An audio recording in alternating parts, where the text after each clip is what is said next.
একদিন কবর আমারে সব সম্পর্ক ছিন্ন করে দিবে, একদিন মৃত্যু আমাকে সব ভুলায় দিবে। তো এই সূরাটার নাম হলো সূরা মুলক। এটা কোরআন শরীফের অত্যন্ত ফজিলতপূর্ণ একটা সূরা। মাত্র 30টা আয়াত এই সূরার মধ্যে।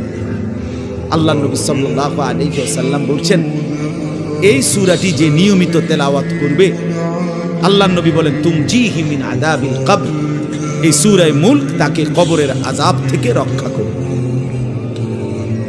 এটাই সূরার ফজিলত। এজন্য আলহামদুলিল্লাহ উলামায়ে কেরাম, আমাদের মাদ্রাসাগুলোর তালিবে ইলম এবং আল্লাহওয়ালা বুজুর্গানে দ্বীন সব সময় রাত্রিবেলা ঘুমের আগেই এই সূরা মুলক তেলাওয়াত করে। 4-5 মিনিট সময় লাগে, কিন্তু এই সূরার বড় ফজিলত হলো আল্লাহ নবী সাল্লাল্লাহু আলাইহি সাল্লাম বলেন, এই সূরা কবরের আযাব থেকে রক্ষা করবে। কবরের আযাব থেকে রক্ষা। আমার ভাই, আমার বন্ধু, রাসূলুল্লাহ সাল্লাল্লাহু আলাইহি সাল্লামের অগণিত হাদিস এই কথার প্রমাণ করে যে কবরে আযাব হবে। হাসরের আযাব তো আছেই, জাহান্নামের আযাব তো আছেই, কবরেও আযাব হবে। মেন বিচার তো হবে হাসরের ময়দানে, তার আগেই আযাব হবে কবরে। আপনারা সহজ বাংলায় বুঝবেন।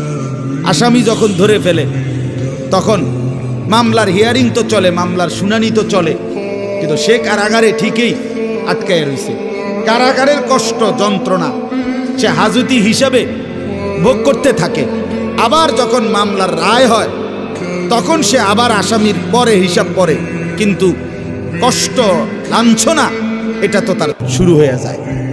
যদিও এখনো বিচার শেষ হয় নাই, বিচার প্রক্রিয়াধীন। 10 দিন, 50 দিন, 20 দিন, 1 মাস পর পর মামলার ডেট পরে শুনানি হয়, কিন্তু সে তো থাকে কারাগারে, সে তো থাকে কারাগারে। তো আল্লাহ পাক রব্বুল আলামিন বলেন, নাফরমান সে তো হাসরের ময়দানে বিচার হবে চূড়ান্ত, কিন্তু কবর থেকেই আযাব শুরু, কবর থেকেই আযাব শুরু। রাসূলুল্লাহ সাল্লাল্লাহু আলাইহি সাল্লাম খুব বেশি হাদিসের মধ্যে আছে, একজন বিখ্যাত সাহাবী, আপনারা সবাই ওনার নাম জানেন, ইসলামের 3য় খলিফা হযরত ওসমান রাদিয়াল্লাহু তাআলা আনহু। কিতাবের মধ্যে আছে, আমরা নিজে আত-তাযকিরা, আমার কাছে কিতাব আছে আরবি, ইমাম কুরতুবী রাহমাতুল্লাহ আলাইহি লিখিত কিতাব, ওখানে আছে হযরত ওসমান রাদিয়াল্লাহু তাআলা আনহু যখন কোনো কবরের সামনে দাঁড়াইতেন তো প্রচন্ড কাঁদতেন, ভীষণ কাঁদতেন। হাত্তা ইয়াবুল্লা লিহিয়াতাহু, কাঁদতে কাঁদতে উনার দাড়ি ভিজে যেত। তো উনার সাথীরা জিজ্ঞেস করতেন, হযরত আপনি জাহান্নামের কথা বললেও এত কাঁদেন না, অথচ কবর দেখলে এভাবে কাঁদেন কেন? তো তিনি বলতেন, ইন্নাল কবরা আউয়ালু মানাজিলিল আখিরাহ, শোনো, কবর হচ্ছে আখিরাতের প্রথম ঘাঁটি। ফা ইন নাজা মিনহু ফামা বা'দাহু আইসারু মিনহু, যদি কোনো ব্যক্তি এই কবরের ঘাটিতে বাইচা যায়, পরবর্তী সবগুলো ঘাটি তার জন্য সহজ। ওয়া ইন লাম ইয়ানজু মিনহু ফামা বা'দাহু আশাদ্দু মিনহু, এই কবরে এই ঘাটিতে যে জিততে পারবে না, বাঁচতে পারবে না, তো পরবর্তী সবগুলো ঘাটি তার জন্য তার চাইতে বেশি কঠিন। এই কথার কারণে আমি ভয় পাই, কবর দেখলে আমার মনে পড়ে, হায় আমি এই কবরের আযাব থেকে বাঁচবো কিনা, এই ভয়ে আমার কাঁদতে থাকি। তো এরপরে তিনি বলছেন, হযরত ওসমান রাদিয়াল্লাহু তাআলা আনহু বর্ণনা করেন যে আল্লাহর নবী সাল্লাল্লাহু আলাইহি সাল্লাম বলছেন, আমার ভাই খেয়াল করে শুনেন, নবীজি নিজে বলছেন, আল্লাহ রাসূল সাল্লাল্লাহু আলাইহি সাল্লাম জীবনে কোনোদিন একটা শব্দ বানায়া বলছেন? কথা বলেন। অতিরিক্ত বলছেন, বেশতি বলছেন, শুধু ভয় দেখানোর জন্য বলছেন, তামাশা করে বলছেন? এটা আপনাদের ইয়াকিন তো? কথা বলেন না।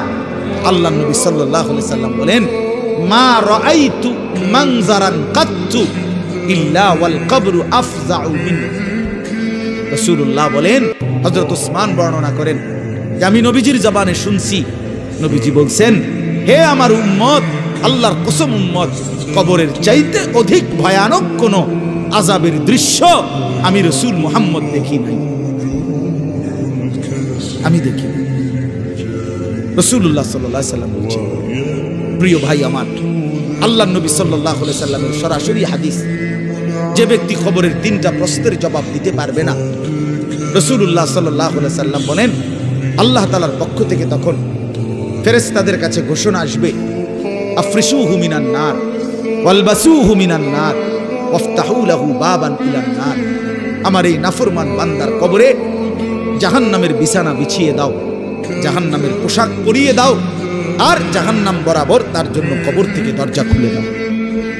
ফেরেশতারা যখন এই কার্যক্রমটা শেষ করবে, প্রথম জাহান্নামের বিছানা বিছায় দিছে, পোশাক পরায় দিছে, জাহান্নাম বরাবর দরজা খুলে দিছে, আল্লাহর নবী সাল্লাল্লাহু আলাইহি ওয়াসাল্লাম বলেন, একজন ফেরেশতা এসে তখন ফায়ুতরাবু লাহু বিমিতরাকাতিম মিন হাদিদিন, নবীজি সাল্লাল্লাহু আলাইহি সাল্লাম বলেন, তখন একটা লোহার হাতুড়ি, লোহার গুর্জ, লোহার হাতুড়ি দিয়ে একজন ফেরেশতা তাকে একটা আঘাত করবে।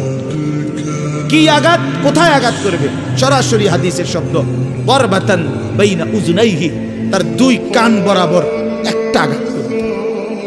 রাসূলুল্লাহ সাল্লাল্লাহু আলাইহি সাল্লাম বলেন, ফায়াসিহু সাইহাতান, ওই নাফরমান তখন এত জোরে চিৎকার করবে, ইয়াসমাউহা মান ইয়ালিহি ইল্লা সাকালাইন, মানুষ এবং জিন ব্যতীত আল্লাহর সমস্ত সৃষ্টি ওই বেঈমানের চিৎকার শুনতে পাবে।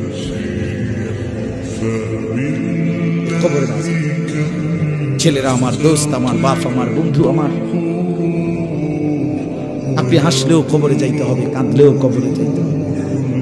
রাজপ্রাসাদের ওই অট্টালিকাতে যে থাকে সেও একদিন মরে যাবে, জীর্ণ কুঠিরে কুড়ে ঘরে যে থাকে সেও মরে যাবে।